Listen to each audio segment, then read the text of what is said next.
तीन भूतिया आम का पेड़। अंधेरी रात में चंदनपुर गांव में तीन भूतिया आम के पेड़ की कहानी बहुत ही फेमस थी। ऐसा माना जाता था कि रात के समय यदि कोई भी उस आम के पेड़ के नीचे खड़ा भी होता तो आम के पेड़ का भूत उसे जिंदा नहीं छोड़ता। ऐसे ही एक रात की बात है, ठंडी ठंडी हवाएं चल रही थी कि तभी वहां उस भूतिया आम के पेड़ के पास विश्वास और राज नाम के दो दोस्त अपने गांव की तरफ जा रहे थे कि तभी राज बोलता है, यार विश्वास, मैं तो बहुत ही ज्यादा थक चुका हूँ, मुझे थोड़ी देर के लिए रेस्ट चाहिए। उधर देख, वहाँ पर तीन आम के पेड़ हैं, क्यों ना हम उस आम के पेड़ के नीचे थोड़ा सा रेस्ट कर लें। अरे राज, लेकिन मैंने सुना है कि वो तीन आम के पेड़ कोई मामूली नहीं बल्कि भूतिया आम के पेड़ हैं। अरे कैसी बेहुदा बातें कर रहा है तू, भूत भात कुछ नहीं होता, चल मेरे साथ। रसीले आम को देखकर अब विश्वास के मन में भी लालच आ जाता है, जिसके बाद विश्वास भी राज के साथ पहुंच जाता है।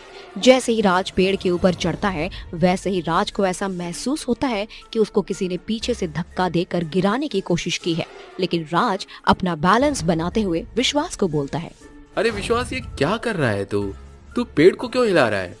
ये कैसी बेहुदा बकवास कर रहा है तू? मैं पेड़ को हिला नहीं रहा हूँ यार। अगर विश्वास इन पेड़ों को नहीं हिला रहा तो आखिर इस पेड़ को कौन हिला रहा है? इतना सोचकर वो उस बात को नजरअंदाज करता है और आम तोड़कर नीचे आ जाता है। थोड़ी देर बाद विश्वास और राज दोनों ही बड़े मजे से आम को खा रहे थे कि तभी उनको किसी के हंसने की आवाज आती है। खा लो, जितना आम खाना है खा लो, क्या पता सुबह का सूरज तुम देख पाओ या ना देख पाओ। भाई राज, भला मैं तुझे पेड़ से नीचे क्यों गिराना चाहूंगा? अरे तू क्या हो गया? मैंने तेरे को कुछ बोला थोड़ी ना है। अगर तू मुझे कुछ बोल नहीं रहा या मुझसे नाराज नहीं है तो मुझे डरा क्यों रहा है? और ये क्यों कह रहा है कि आज मेरी आखिरी रात होगी? यार विश्वास, तू कैसी बात कर रहा है? वो दोनों बात कर ही रहे थे कि तभी वो पेड़ हंसने लगते हैं और अचानक ही हिलने लगते हैं। उन तीनों पेड़ में से एक पेड़ के पैर निकल जाते हैं और वो पेड़ चलकर राज और विश्वास के सामने आ जाता है। पेड़ को चलता हुआ देख विश्वास और राज अपने होशो हवास खो बैठते हैं और वो अपनी जान बचाते हुए भागने लगते हैं। वो दोनों भाग ही रहे थे कि तभी विश्वास भागते हुए राज को बोलता है, देख लिया आम के लालच का नतीजा? अरे तुझको किसने बोला था इस पेड़ में आम तोड़कर खाने को? मैं तो तुझे शुरू से मना कर रहा था। ले, खा लिए आम और अब भुगत इन भूतिया पेड़ों को। अरे यार, मुझसे बहुत बड़ी गलती हो गई है, लेकिन अब हम इन भूतिया आम के पेड़ों से बचे तो बचे कैसे? वो दोनों बात कर ही रहे थे कि तभी वो भूतिया पेड़ अपनी डाल को आगे बढ़ाते हैं और राज और विश्वास के पैरों को लपेटकर उनको नीचे गिरा देते हैं, जिसके बाद वो अपनी डालों के साथ ही राज और विश्वास दोनों को भी खींचते हुए अपने भूतिया पेड़ के पास ले आते हैं और उनसे बोलते हैं, तुम लोगों ने हम आम के पेड़ों के आम खा तो लिए, लेकिन अब इसका हर्जाना कौन भुगतेगा? हमारे एक आम की वैल्यू एक इंसान की मौत है और तुमने तो न जाने कितने आम खा लिए। हाँ, दो आदमी की कीमत दो लोगों की जान है, लेकिन तुमने तो काफी आम खाए हैं, इसलिए आम की कीमत तुम्हारी मौत के साथ तुम्हारा गांव भी चुकाएगा। अरे भाइयों, क्या हम इन लोगों से गप्पे ही लड़ाते रहेंगे या हम इन्हें मारेंगे भी? उसकी बात सुनकर वो तीनों अपनी डाल की शाखाएं निकालते हैं और अपनी शाखाएं राज और विश्वास के पेट में घोंप देते हैं। इस तरह राज और विश्वास मर जाते हैं और वो भूतिया पेड़ उन दोनों की लाश को अपने पेड़ में उल्टा लटका देते हैं। वो पेड़ भूतिया था, इसीलिए लोग उस पेड़ के आसपास से गुजरना भी पसंद नहीं करते थे। लेकिन रात के समय वो पेड़ अपनी डाल की शाखा लंबी करता है और हर रात वो किसी न किसी आदमी को गांव से उठा लेता है और अपने पेड़ के पास मारकर उसे उल्टा लटका देता है। ये सिलसिला यूं ही चलता रहा और गांव में लोग अब कम होते गए। ये सब देख गांव का मुखिया बोलता है, गांव वालों, उस भूतिया पेड़ का आतंक दिन प्रतिदिन बढ़ता ही जा रहा है। आखिर वो भूतिया पेड़ हमसे क्या चाहता है और वो हम गांव वालों को क्यों मार रहा है? इसका पता हम सभी को लगाना ही होगा। इसलिए आज रात हम सभी उस भूतिया पेड़ के पास जाएंगे और उससे उनका सच जानेंगे। हाँ बिल्कुल मुखिया जी, मैं और सभी गांव वाले आपकी बात से सहमत हैं। हम सभी आपके साथ हैं। इतना कहकर वो सभी लोग अब गांव में रात होने का इंतजार करने लगते हैं और जैसे ही रात होती है वैसे ही मुखिया और गांव के बाकी लोग उस आम के पेड़ के पास जाते हैं, जिसमें से मुखिया अपने हाथों में मशाल लिए आगे बढ़ता है और उस आम के पेड़ से सवाल करता है, ओए भूतिया पेड़, आखिर तू कौन है और तू हमारे गांव वालों को क्यों मार रहा है? जैसे ही मुखिया ये बात बोलता है वैसे ही उन तीनों पेड़ की आंख नाक मुंह बन जाते हैं, जिसके बाद वो भूतिया पेड़ बारी बारी से बोलते हैं। देख रहे हो भाइयों, हम तो एक एक करके लोगों को मार रहे थे, लेकिन ये मूर्ख गांव वाले एक साथ हम लोगों के पास आ गए। खैर कोई बात नहीं, इन लोगों को हम लोग मार देते हैं। हम लोगों को तुम्हारी हंसी और तुम्हारी फालतू बकवास सुनने का कोई शौक नहीं है। तुम हमें बस इतना बताओ कि तुम हम लोगों को क्यों मार रहे हो। तुझे सच जानना है ना, तो सुन। एक बार की बात है, मैं बंटी और शंटी, हम तीनों दोस्त आंधी तूफान में आम के पेड़ के पास आए। जब हम लोग यहाँ पर आए तो इस पेड़ पर हमें खूब सारे आम दिखाई दिए। हम लोग आम खाने के बहुत ही शौकीन थे और जब हमने ये आम देखे तो हमसे रहा नहीं गया और हम तीनों आम तोड़ने के लिए एक पेड़ पर चढ़ गए कि तभी अचानक ही तूफान आता है और हम इस ऊंचे पेड़ से नीचे एक झटके में गिर जाते हैं। इस पेड़ से नीचे गिरने की वजह से हमारे सिर में चोट लग जाती है और चोट लगने की वजह से हम तीनों की मौत वहीं पर हो जाती है। हम तीनों उस दिन मर गए, लेकिन हमारी आत्मा इस पेड़ में कैद हो गई। तब से हम इस पेड़ के अंदर ही हैं। अब हमें तुम इंसानों को मार कर खाने में बहुत मजा आता है, इसलिए हम तुम्हें नहीं छोड़ेंगे और एक एक करके सभी को खा जाएंगे। उन लोगों की ये हरकत देखकर गांव वालों को ये पता चल गया था कि ये तीनों पेड़ बहुत ही जिद्दी हैं। इसीलिए रजत, मुखिया और गांव का एक आदमी उस भीड़ से बाहर आते हैं और उस पेड़ में आग लगा देते हैं। धीरे धीरे वो पेड़ जलकर राख हो जाता है और इस तरह उस भूतिया आम के पेड़ से गांव वालों को मुक्ति मिल गई थी। इस तरह अब ना तो गांव में कभी किसी की मौत हुई और ना ही अब गांव में खौफ का माहौल फैला था। रात का समय था। 3 भयानक चुड़ैल एक पीपल के पेड़ पर बैठी हुई आपस में एक दूसरे से बात कर रही थी। बस थोड़ी ही देर में 12 बज जाएंगे, जिसके बाद हम गांव में जाकर लोगों को पकड़ के लाएंगे।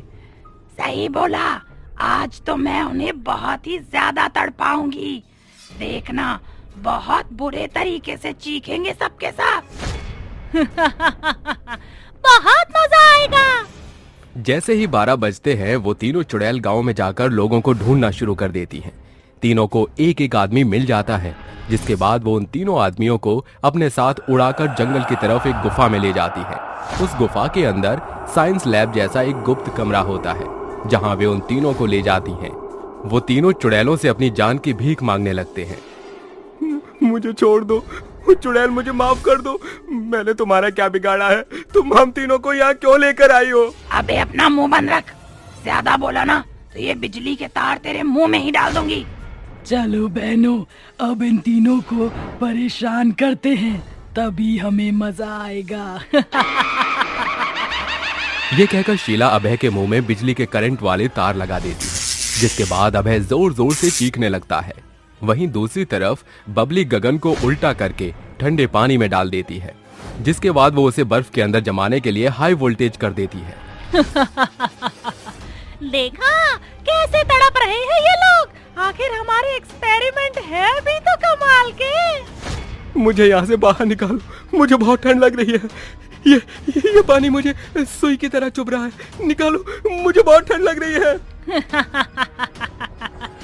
बस यही तो हम तीनों को चाहिए।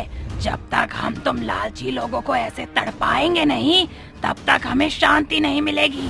तभी वो तीनों चुड़ैल मिलकर दीपक को आग के ऊपर रखकर जलाने लगती हैं। बचाओ बचाओ, कोई मुझे बचाओ, मैं जल रहा हूँ।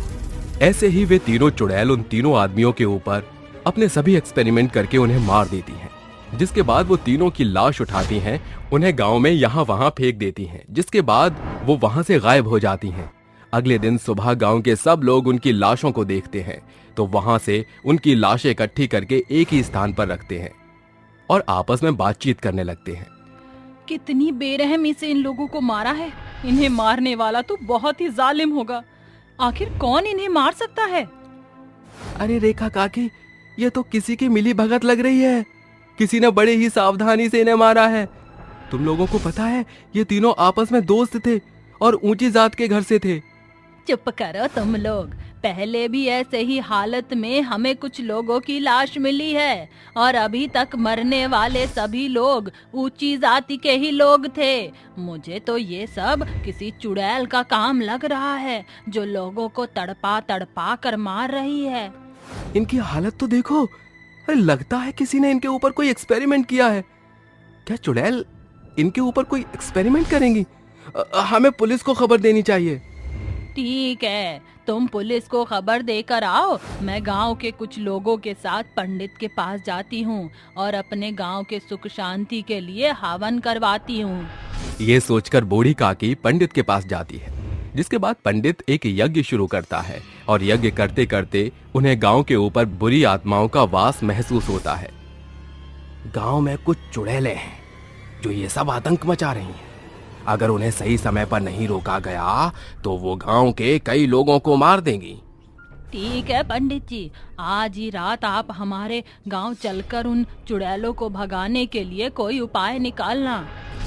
वो बूढ़ी औरत रात के समय गांव के अंदर पंडित को बुला लेती है। जैसे ही 12 बजते हैं, पंडित यज्ञ शुरू कर देता है। जहां 12 बजते ही उन तीनों चुड़ैलों की शक्तियां बढ़ जाती हैं। आज रात 12 बजते ही उन तीनों चुड़ैलों की शक्तियां कम हो जाती हैं और वो तुरंत पंडित के पास प्रकट हो जाती हैं और उससे कहती हैं, तू यहाँ क्या कर रहा है पंडित? हमें अपना काम करने दे, नहीं तो तू भी मारा जाएगा। तुम तीनों गांव वालों को परेशान क्यों कर रही हो और इतनी बेरहमी से लोगों को क्यों मार रही हो? आखिर क्या मकसद है तुम्हारा? तू होता कौन है हमें हमारे मकसद से रोकने वाला? हम जो भी चाहेंगे वही करेंगे। अपनी जान प्यारी है तो यहाँ से चला जा वरना तेरा भी एक्सपेरिमेंट कर देंगे हम तीनों। पंडित के समझाने पर भी वे तीनों उसकी एक नहीं सुनती। इसके बाद पंडित मंत्रों का उच्चारण करके उन्हें और भी ज्यादा कमजोर बना देता है, जिसके बाद वो तीनों पंडित से कहती हैं, रुक जाओ, ऐसा मत करो, हम तुम्हें सब कुछ बता रही हैं। कुछ समय पहले की बात है, हम तीनों बहनें इसी गांव में रहा करती थी। हम तीनों बहनें छोटी जाति से थी और हम तीनों डॉक्टर बनना चाहती थी। हमारे गांव में ऊंची जाति के लोग हमें कुछ भी नहीं समझते थे और हमें बुरा भला कहकर हर जगह से भगा दिया करते थे। अगर कोई ऊंची जाति का व्यक्ति हमें देखता था तो वो हमारे ऊपर कीचड़ फेंक दिया करता था। हम तीनों बहन डॉक्टर की पढ़ाई कर रही थी और हम बड़े कॉलेज में पढ़ के डॉक्टर बनना चाहती थी, लेकिन ऊंची जाति के लोगों ने हमें नीचा दिखाया। और एक दिन ऊंची जाति के कुछ लड़के साइंस की पढ़ाई कर रहे थे और उन्हें एक्सपेरिमेंट करने के लिए शरीर चाहिए था, इसलिए उन्होंने हम तीनों बहनों को अगवा किया और उसके बाद हम तीनों को मार दिया।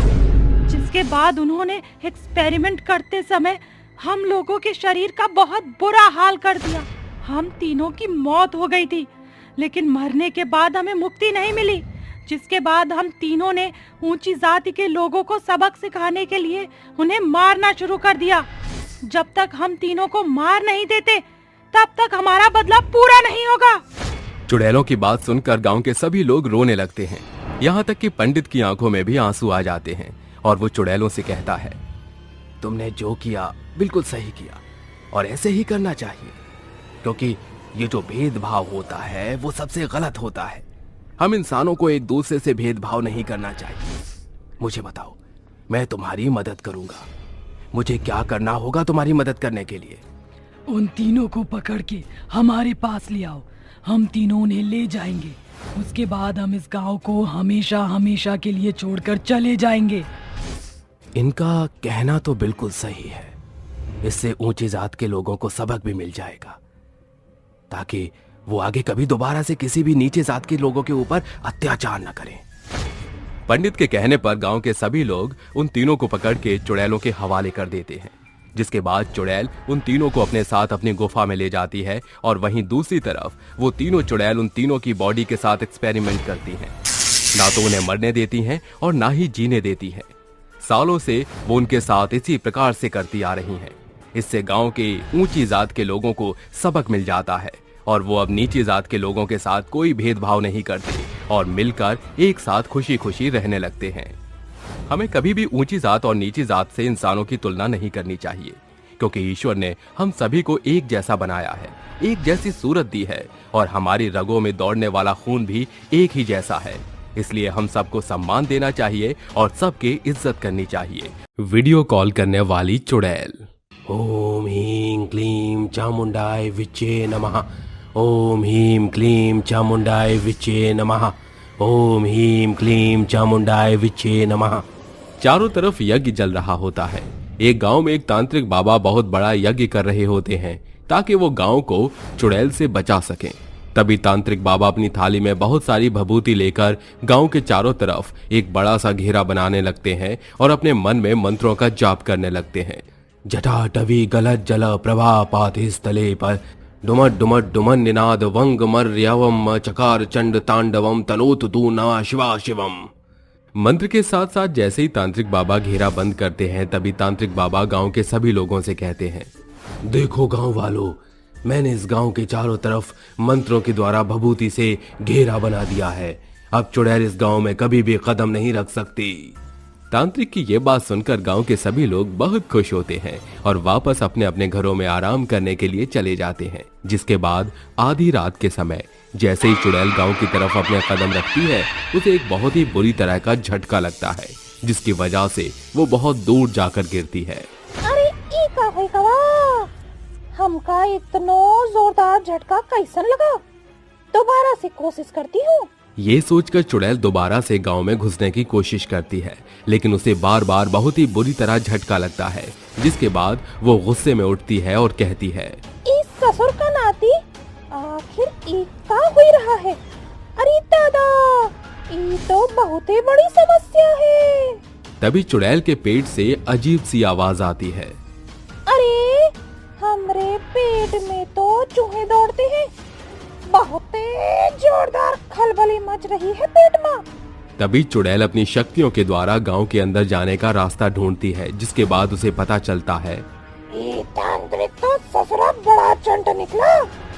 हमरे गांव में ना आवे के खातिर जाल बिछाया है गोल गोल। ये गोल गोल घेरा से इका लागत है कि हम गांव में प्रवेश न कर पाए हैं, लेकिन मैं बहुत ही चालाक हूँ, कुछ तो उपाय निकाल ही लूंगी। ये सोचकर चुड़ैल वहां से चली जाती है। जिसके बाद चुड़ैल कई दिनों तक लगातार गांव में घुसने की कोशिश करती है, लेकिन तांत्रिक बाबा की भभूति के कारण वो उनके घेरे को पार नहीं कर पाती और इसी कारण वो भूख से पागल हो रही थी। तभी एक दिन कुछ लोग जंगल में लकड़ी काटने के लिए आते हैं, जिसके बाद चुड़ैल उन्हें देख लेती है। अरे कमाल हुई कवा, आज तो हमारी लॉटरी ही खुल गई। तनिक देखो तो, एकदम तंदुरुस्त इंसान खड़े हैं हमारे सामने। आज तो हमरे पेटवा को खूब सारा खाना मिल जाई। तभी चुड़ैल उन लोगों को एक पेड़ के पीछे छुपकर देख रही होती है। वो लोग किसी से फोन पर वीडियो कॉलिंग कर बात कर रहे होते हैं, जिसे देखकर चुड़ैल अपने मन ही मन सोचती है, अरे ये लोग तो बहुत ही गजब है। अरे देखो तो सही, ये वीडियो कॉल के जरिए दूर बैठे लोगों से भी बात कर पा रहे हैं। हमका तो ये बहुत ही अच्छा लगा। इसी के कारण हमारे दिमाग में एक आइडिया आवत है, क्यों ना मैं इस वीडियो कॉल के जरिए लोगों के पास जाऊं और मैं खा जाऊं। बहुत ही मजा आएगा। तभी चुड़ैल राजू के फोन में घुस जाती है और उसके जरिए वो गांव में पहुंच जाती है। लेकिन चुड़ैल फोन से बाहर नहीं आ सकती थी, क्योंकि अगर वो फोन से बाहर आती तो वो गांव के अंदर तांत्रिक बाबा के मंत्रों द्वारा पड़े हुए घेरे की वजह से मारी जाती। इसलिए वो फोन के अंदर वीडियो कॉल के जरिए लोगों के पास जाने लगती है और उन्हें मारने लगती है। जैसे ही रात के समय राजू अपने फोन से अपने माता पिता के पास वीडियो कॉल करता है, उसकी वीडियो कॉल के जरिए चुड़ैल उसके माता पिता की वीडियो कॉल में घुस जाती है और उनसे कहती है, बहुत ही मजे ले रहे हो जिंदगी के। ले भैया, ओफो, पूरे दर्राटे कटे नहीं जिंदगी के। अब तुम बुढ़ा बुढ़िया का मजे हम ही दिला सकत है। हमरे पेट माँ खलबली मच रही है। चलो आओ तो का हमरे पेट की सैर करवाई दे। वीडियो कॉल पर चुड़ैल को देखकर राजू के माता पिता बहुत डर जाते हैं, जिसके बाद उनके हाथ से फोन नीचे गिर जाता है। हे भगवान, ये चुड़ैल कहाँ से आई गई हमरे फोन में? राजू के पिताजी तो का हमरी कसम है फोन के पास नहीं जाइए। राजू के पिता फोन के पास जाते हैं उससे पहले तभी अचानक से फोन के अंदर से एक बहुत ही भयानक हाथ बाहर आता है और राजू के माता पिता को फोन के अंदर ही खींच लेता है। फोन के अंदर वीडियो कॉल पर राजू देख रहा होता है कि एक चुड़ैल उसके माता पिता को बहुत बेरहमी से मारकर खा जाती है। तभी अचानक से कॉल कट हो जाती है और वो बहुत जोरों से रोने लगता है। अरे ये का हुई गवा करिश्मा, अरे हमारे माता पिताजी को चुड़ैल खाई गई और ये चुड़ैल हमारा पीछा काबो नहीं छोड़े। अब हम क्या करें करिश्मा, अब हम क्या करें? अगले दिन जैसे ही राजू अपने माता पिता के घर पहुंचता है वहां उसे उसके माता पिता कहीं नहीं दिखते सिवाय उनके फोन के। जिसके बाद राजू अपने साथ हुई घटना पूरे गांव को बताता है, लेकिन गांव का कोई भी इंसान उसकी बातों का विश्वास नहीं करता। अरे राजू के बच्चे बौखला गया है क्या? अरे तेरी इन बातों में हम नहीं आने वाले। जब से तांत्रिक बाबा ने चुड़ैल को भगाने के लिए गांव के चारों तरफ घेरा बनाया है तब से चुड़ैल ने इस गांव में कदम भी नहीं रखा और तू चुड़ैल की बात कर रहा है। अरे कल मुँहे अपनी जुबान को बंद रख और चुड़ैल का नाम भी मत ले। अरे अगर बार बार उसका नाम लेगा तो क्या पता वो वापस आ जाए। अरे का हुई गवा तुम लोगन को, तुम हमारी बात पर यकीन काहे नहीं कर रहे हो? हम तो का बता ही रहे हैं काकी, अगर अभी हमारी बात पर यकीन नहीं करो तो तुम सभी चुड़ैल के हाथों मारे जाओगे। गांव के सभी लोग चुड़ैल का नाम सुनकर राजू की बातों को नजरअंदाज करके वहां से चले जाते हैं। ऐसे ही धीरे धीरे करके चुड़ैल वीडियो कॉल के जरिए गांव के लोगों को बहुत ही बुरी तरह मारने लगती है और धीरे धीरे गांव के कई लोग कम होने लगते हैं। जिसके बाद गांव वालों को वीडियो कॉल वाली चुड़ैल के ऊपर विश्वास हो जाता है और एक दिन वो इस परेशानी का समाधान निकालने के लिए आपस में वार्तालाप करते हैं। अरे तौबा तौबा तौबा, क्या बताएं तुम सबको। अरे कल रात मैंने खिड़की से झांक कर देखा एक घर में एक आदमी अपनी लुगाई से वीडियो कॉल पर बात कर रहा था। तभी उसके अंदर से एक चुड़ैल का हाथ निकला और उस चुड़ैल ने वीडियो कॉल के जरिए उस आदमी को अंदर खींच लिया और उसे मार दिया। पहले तो जंगल की चुड़ैल इस गांव में आकर हमें परेशान किया करती थी, अब ये वीडियो कॉल वाली चुड़ैल। अरे क्या करें हम लोग? वही करोगे जो पिछली बार किया। हमें तांत्रिक बाबा को बुलाना होगा। अब हमारी इस परेशानी का कोई समाधान वो ही निकाल सकते हैं। गांव के सभी लोग सरपंच के साथ मिलकर तांत्रिक बाबा को बुलाने के लिए चले जाते हैं। जिसके बाद वो सभी तांत्रिक बाबा को गांव में हो रही परेशानी के बारे में बताते हैं, जिसे सुनकर तांत्रिक बाबा उनसे कहते हैं, ये वही चुड़ैल है जो जंगल में रहती है और अब ये वीडियो कॉल के द्वारा तुम लोगों को परेशान कर रही है। इसका अब एक ही उपाय है, ये लो पवित्र गंगा जल। आज रात तुम में से कोई भी एक वीडियो कॉल के जरिए किसी दूसरे इंसान से बात करने की कोशिश करना और जैसे ही वो चुड़ैल वीडियो कॉल पर आएगी तुम लोग सारे इकट्ठे होकर पवित्र गंगा जल चुड़ैल के ऊपर डाल देना, जिसके बाद चुड़ैल अपने आप हमेशा हमेशा के लिए भस्म हो जाएगी। तांत्रिक बाबा गांव के हर एक आदमी को थोड़ा थोड़ा पवित्र गंगा जल देते हैं। जिसके बाद गांव के सभी लोग वापस अपने गांव आ जाते हैं और जैसे ही रात होती है, रात के समय सरपंच अपने फोन से दामोदर को वीडियो कॉल करता है और जैसे ही दामोदर के पास वीडियो कॉल जाती है, वो चुड़ैल भी वीडियो कॉल के जरिए दामोदर के पास पहुंच जाती है। आखिर तू भी फंस गया हमारी जाल में। तो हर वीडियो कॉल तो बहुत ही मस्त है रे दामोदर, लेकिन दामोदर अब तो तू गया। अब तो तू मेरे पेट की भूख को शांत करेगा।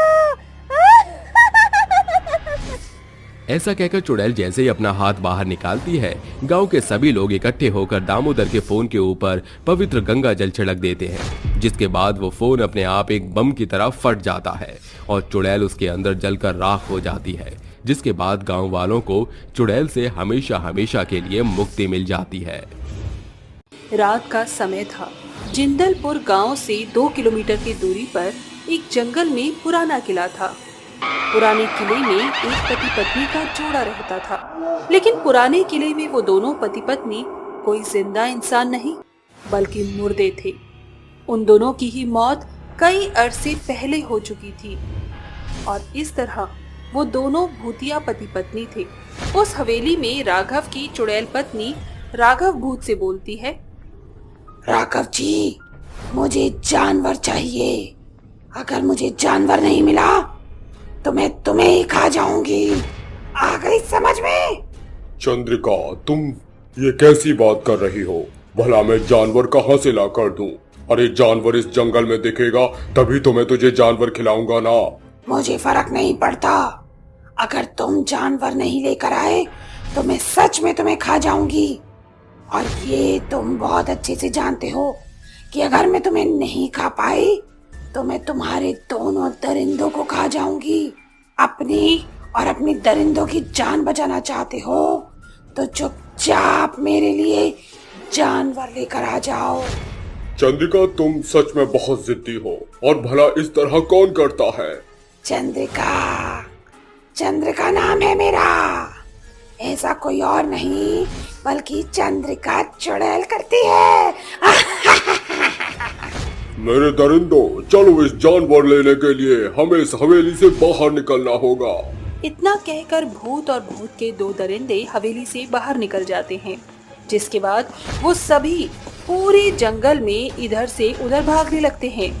भूत और दरिंदे भागते हुए जंगल के बीचों बीच पहुंच जाते हैं, जहां वो कुछ जानवरों को इधर से उधर खेलता हुआ देखते हैं। उन जानवरों को देख भूत अपनी दरिंदों से कहता है, देख रहे हो मेरे दरिंदों, ये जानवर किस तरह आपस में खेल रहे हैं। चलो चलकर इनके साथ थोड़ी सी मस्ती की जाए। हाँ हाँ भूत मालिक, हमें इस जानवरों के साथ जरूर खेलना चाहिए। नहीं नहीं मालिक, हमें इनके साथ नहीं खेलना चाहिए, क्योंकि अगर चुड़ैल को खाने में जरा भी देरी हो गई तो वो हम में से किसी को नहीं छोड़ेगी। उसने पहले ही हमें ये धमकी दे रखी है। हाँ, तू बिल्कुल सही बोल रहा है। हमें इन जानवरों को पकड़ के उस चुड़ैल के पास लेकर जाना होगा, वरना वो हमें खा जाएगी। हे भगवान, मेरी तो किस्मत ही फूट गई। पता नहीं मैंने कौन से जन्म में इस नालायक से शादी कर ली, और आज मरने के बाद भी वो मुझे सुकून से रहने नहीं देती।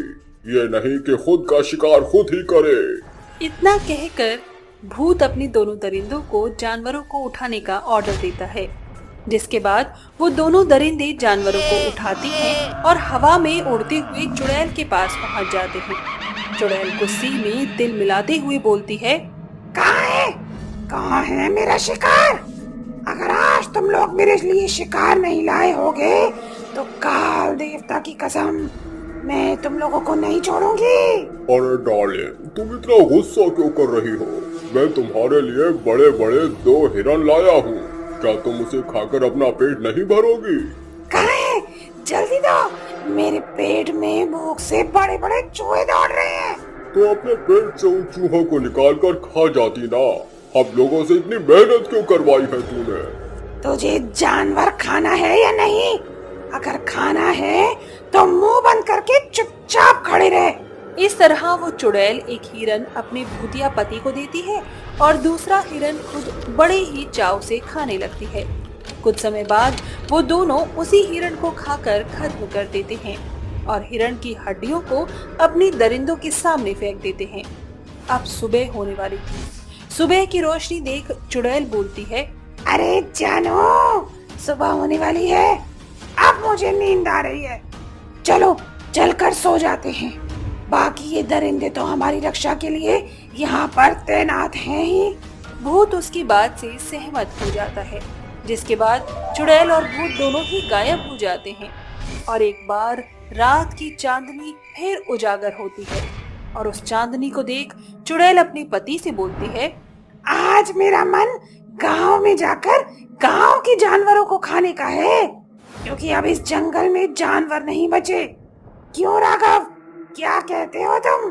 हाँ, बिल्कुल, तुम बिल्कुल सही बोल रही हो। चलो यहाँ से चलकर अब अपना आतंक हम गांव में फैला देते हैं। तो देर किस बात की जानो, चलो। इतना कहकर वो दोनों भूतिया पति पत्नी एक दूसरे का हाथ पकड़ते हैं और मस्त मगन होकर गांव में निकल पड़ते हैं। गांव में जाने के बाद वो दोनों पति पत्नी अपना आतंक बुरी तरह फैला देते हैं।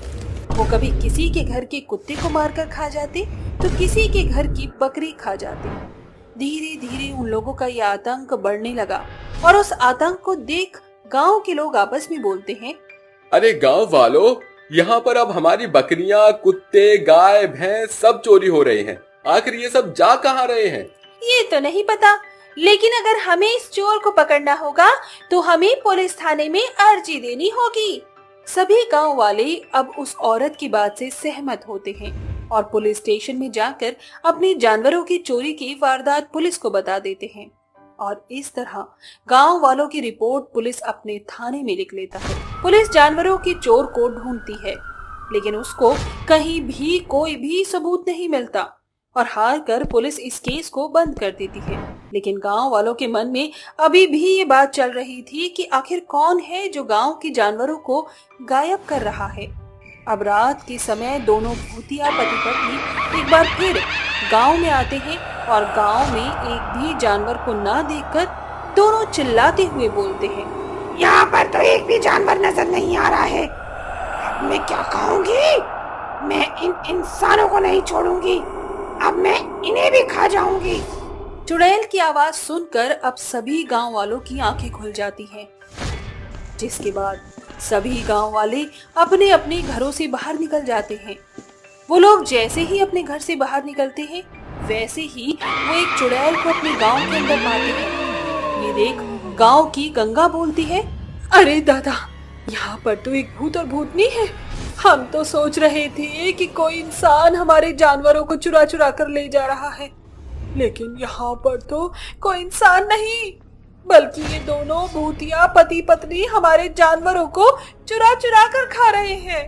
गंगा की बात सुनकर भूत बोलता है, हाँ, हम ही वो लोग हैं जो जानवरों को चुरा चुरा कर खा रहे हैं। तुम हमें रोक सकती हो तो रोक के दिखा दो। इस तरह वो भूतिया पति पत्नी गांव के लोगों पर भी अब हमला करना शुरू कर देते हैं और अंधाधुंध लोगों को मारने लगते हैं। ये सब देख गांव वालों के मन में खौफ बैठ गया था और सभी गांव वाले अब दौड़ते हुए अपने अपने घरों में जाकर छुप जाते हैं। और कुछ समय बाद जब सुबह होती है तो ये बात सरकार को पता चल जाती है कि वहाँ पर कोई भूतिया पति पत्नी उस गांव के ऊपर अपना आतंक फैला रहे हैं और इसीलिए सरकार गांव वालों को उस गांव से दूसरे गांव में शिफ्ट कर देते हैं और उस गांव और उस जंगल को बैन कर देते हैं। और इस तरह वो चुड़ैल और भूत किसी भी इंसान के जानवरों को मारकर नहीं खा सके, क्योंकि वहां पर ना तो कोई इंसान था और ना ही जानवर।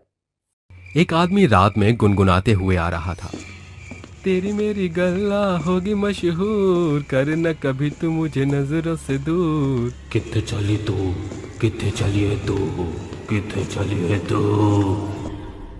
ये गाना। समीर रुककर अपने चारों तरफ देखता है तो कोई नहीं होता। वो दोबारा गुनगुना के चलने लगता है, जानदा है दिल ये जान दी है तू, तेरे बिना मैं न रहूं तेरे बिना तू। कितने चली तू, कितने चली तू, कितने चलिए। कोई तो जरूर है जो मेरा पीछा कर रहा है, पर कौन? नेहा, तुमसे कोई भी नहीं दिख रहा। तभी समीर की नजर एक डाल पर पड़ती है, जिसे देखकर वो कहता है, ये गुड़िया तो बहुत ही अच्छी है, चलो इसे लेकर चलता हूँ। तेरी इतनी हिम्मत कि तुम मुझे ले जाए? हैरानी से समीर के हाथ से वो गुड़िया छूट जाती है। तुम बोल कैसे सकती हो? तेरी तरह मुंह से ही बोल सकती हूँ। खैर, मरने के लिए तैयार हो जा मेरे चिकने। ऐसा कहकर वो गुड़िया एक झटके में उस आदमी की गर्दन काट देती है और गाना गाती है, तेरी मेरी गल्ला हो गई मशहूर, कित्ते चलिए तू कित्ते चलिए। शाम का वक्त था। श्रेया अपनी माँ चंचल के साथ बाजार सामान खरीदने आई थी। चंचल सब्जी खरीद रही थी तब, अरे भैया जल्दी कर दो ना टमाटर पैक, कब से खड़ी हूँ।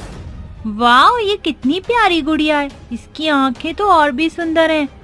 माँ से बोलती हूँ मुझे गुड़िया दिलाएंगी। माँ देखो ना गुड़िया कितनी सुंदर है। श्रेया अपनी माँ का आंचल खींचकर उसे गुड़िया देखने को कहती है। तभी वो बोलती है, अरे बेटा क्या हुआ, कौन सी गुड़िया? माँ वहाँ चलो ना, वो रही सुंदर गुड़िया। अपनी बेटी की बात सुनकर चंचल उस दुकान पर चली जाती है और कहती है, पर बेटा तुम पर तो पहले से ही इतनी सारी गुड़िया हैं। माँ प्लीज दिला दो ना, प्लीज माँ प्लीज। अच्छा ठीक है, बता कौन सी गुड़िया चाहिए मेरी गुड़िया को?